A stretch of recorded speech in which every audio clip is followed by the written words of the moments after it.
ବହୁତ ଲୋକ କହିଦିଅନ୍ତି ଆଜ୍ଞା ଆମକୁ କିଛି ଦରକାର ନାହିଁ, ଯାହା ଝିଅ ପାଇଁ ଆପଣ ଦେବା କଥା ଦେବେ, ଯାହା ଝିଅ ପାଇଁ ଦେବା କଥା ଦେବେ, ଆମର କିଛି ଦରକାର ନାହିଁ। ତା ମାନେ କ'ଣ ଆଜ୍ଞା?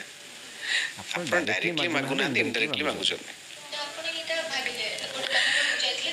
ନା ନା ବାହାଘରକୁ ଯାଇ ଦେଖିନି, ଏଇଟା ତ ପ୍ରତ୍ୟେକଟି ଘର ଘରର ବାହାଘରର କଥା। ଆପଣଙ୍କର ବି ଭଉଣୀ ବାହାଘର ରିସେଣ୍ଟଲି ଯାଇଛି। ବହୁତ ଭାଗ୍ୟବାନ। ମୁଁ ଏବେ ଯୋଉ ଭଉଣୀ ବାହା ହେଇଛନ୍ତି ତାଙ୍କ ଶ୍ୱଶୁର ଘର ଫ୍ୟାମିଲି ବହୁତ ଭଲ। ତାଙ୍କ ବିଷୟରେ ଯଦି କହିବେ ଆପଣଙ୍କୁ ସେ ଷ୍ଟୋରି ଗୋଟେ ଓଲଟା କାହାଣୀ ଯିବ। ସେ ଜିନିଷ ଫେରେଇ ଦେଲେ, କହିଲେ ଆମର ଜିନିଷ ଦରକାର ନାହିଁ। ସେମିତି ନାହିଁ, ନର୍ମାଲି ଯେମିତି ଝିଅ ଘରକୁ ଯାଏ ଛୋଟିଆ ମୋଟିଆ ଜିନିଷ ଦେଇଥିଲେ ତାଙ୍କର ଜିନିଷ ହିଁ ଫେରେଇ ଦେଲେ, ତାଙ୍କ ଜିନିଷ ହିଁ ରଖିଲେନି, କିଛି ନେଲେନି। ତ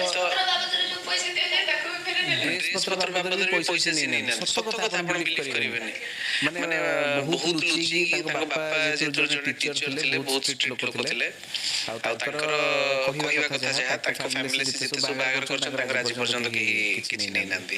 ଇଭେନ୍ ତାଙ୍କ ନିଜ ବାହାଘରରେ ବି ସେ କିଛି ନେଇନଥିଲେ, ତେଣୁ ତାଙ୍କ ପୁଅ ବାହାଘରରେ ବି ସେ କିଛି ନେବେନି। ଆଉ କହିବାକୁ ଗଲେ ଭାଗ୍ୟରେ ଥିଲେ ଗୋଟେ ଭଲ ପରିବାର ମିଳନ୍ତି, ଆଉ ମୋ ଭଉଣୀଙ୍କୁ ଗୋଟେ ଭଲ ପରିବାରଟେ ମିଳିଛି, ସେଥିଲାଗି ବହୁତ ମୁଁ ଖୁସି।